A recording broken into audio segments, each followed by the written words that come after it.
Hello students. तो आज का टॉपिक है हमारा नंबर सिस्टम। सभी टाइप्स के नंबर पढ़ेंगे इसमें।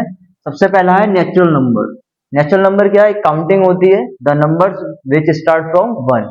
जो नंबर वन से स्टार्ट होते हैं वो हमारे नेचुरल नंबर्स आते हैं। कौन कौन से हैं? 1 2 3 4 5। ये जो वन से स्टार्ट काउंटिंग हो रही है ये हमारी सभी नेचुरल नंबर्स आते हैं, यानी इसमें जीरो नहीं आता है। जीरो को छोड़कर सभी नंबर्स नेचुरल हो गए। और जब नेचुरल नंबर से संख्या क्या है हमारी पूरी नहीं हुई थी, पूरी संख्या करने के लिए क्या कर रहा है, यानी होल नंबर बनाने के लिए इसमें ऐड कर दिया गया जीरो। अगर किस काउंटिंग में हम जीरो से ऐड कर देते हैं, जीरो से स्टार्ट होता है, तो उस नंबर हो जाते हैं होल नंबर। 0 1 2 3 4 आगे जो भी नंबर्स हैं जीरो से स्टार्ट होने वाले नंबर सभी होल नंबर्स यानी पूर्ण संख्या हो गई हमारी। फिर आता है नेक्स्ट इंटीजर्स, जिसको बोलते हैं पूर्णांक। अब हमने नेचुरल नंबर वन से यानी पॉजिटिव नंबर पढ़ लिए, जीरो भी पढ़ लिया। इंटीजर्स ऐसे नंबर्स होते हैं यानी the numbers which have positive और negative numbers and include with zero. यानी नेगेटिव में नंबर्स भी होंगे उनके पास, -5 -4 3 -2 -1। जीरो भी इंक्लूड होगा इसमें और पॉजिटिव नंबर्स भी होंगे 1 2 3 4 5।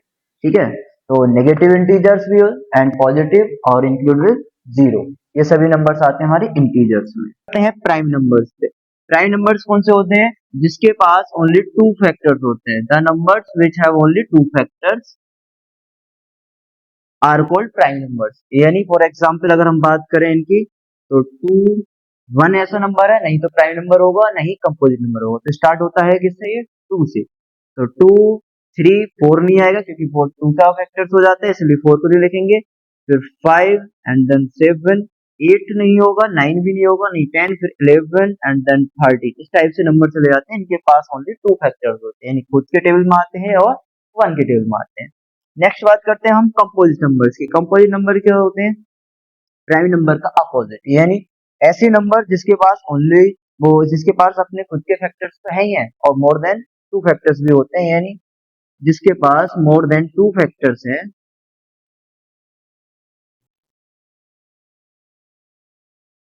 वो क्या होंगे? हमारे कंपोजिट नंबर्स होंगे।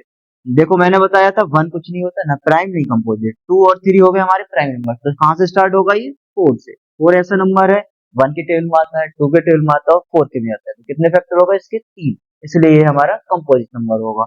देन 5 नहीं होगा तो 6 एंड फिर 8 फिर 9 फिर 10 12, ये सभी नंबर हो जाएंगे हमारे कंपोजिट नंबर्स। तो प्राइम एंड कंपोजिट समझ में आ गए।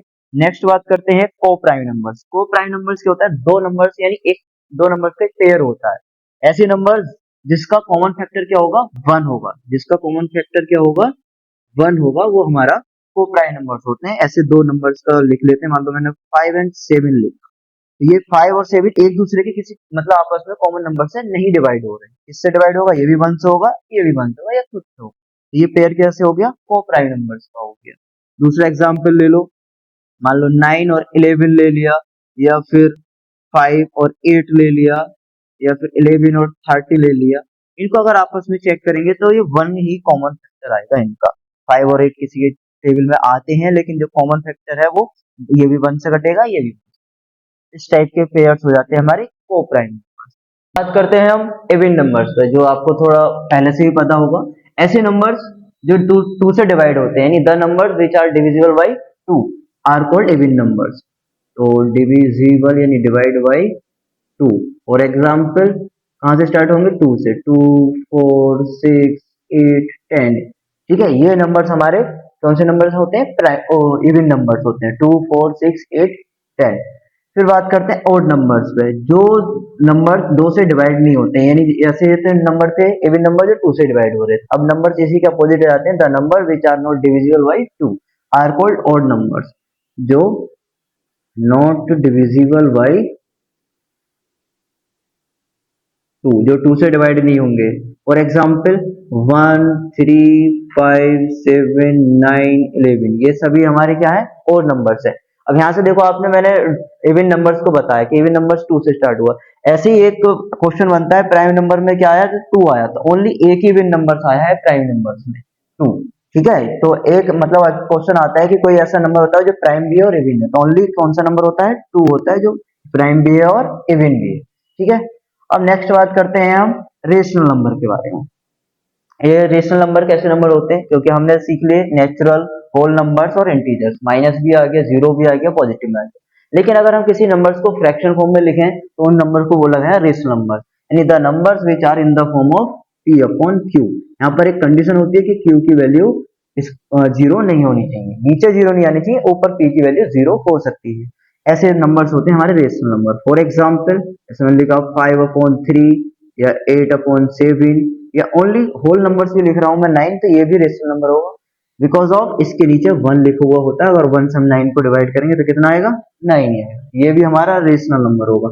जीरो भी रेशनल नंबर होगा, क्यों, अगर किसी भी नंबर से हम कोई भी नंबर ले लें, अगर जीरो को डिवाइड कर रहे हैं तो उसका आंसर जीरो ही आता है। ये भी पी अपॉन क्यू फॉर्म में बन रहा है, तो ये भी हमारा रेशनल नंबर होगा। दूसरी बात, अगर नीचे जीरो आ गया, फॉर एग्जाम्पल 0.5 को मैंने लिख दिया 5/0, तो ये रेशनल नंबर नहीं होगा, क्योंकि इंफिनिटी बनेगा। किसी नंबर को जीरो से डिवाइड करते हैं इंफिनिटी आता है, तो ये रेशनल नंबर नहीं होगा।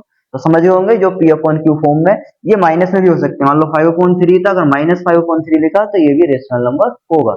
ठीक है, अब बात करते हैं इरेशनल नंबर की। ऐसे नंबर्स जो पी अपॉन क्यू की फॉर्म में नहीं होते हैं, the number which are not in the form of P upon Q, यानी पी अपॉन क्यू की फॉर्म में नहीं है, वो नंबर है हमारे इरेशनल नंबर।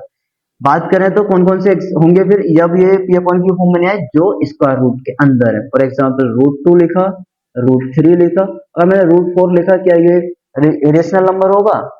नहीं होगा। क्यों नहीं होगा? क्योंकि अगर ये परफेक्ट स्क्वायर आ जाता है रूट के अंदर तो ये हमारा रेशनल नंबर बन जाएगा, यानी √4 का कितना बन जाएगा, 2। इसलिए ये कैसा नंबर बन गया, हमारा रेशनल बन गया। तो रूट के अंदर कोई अगर परफेक्ट स्क्वायर है तो वो इरेशनल नहीं होगा। ठीक है, नॉन परफेक्ट स्क्वायर नंबर होना चाहिए। और दूसरी एक कंडीशन और, एक पाई आता है जिसकी वैल्यू होती है 22/7। देखने में आपको पी अपॉन क्यू फॉर्म लग रही है, लेकिन ये कैसा है, इरेशनल नंबर है।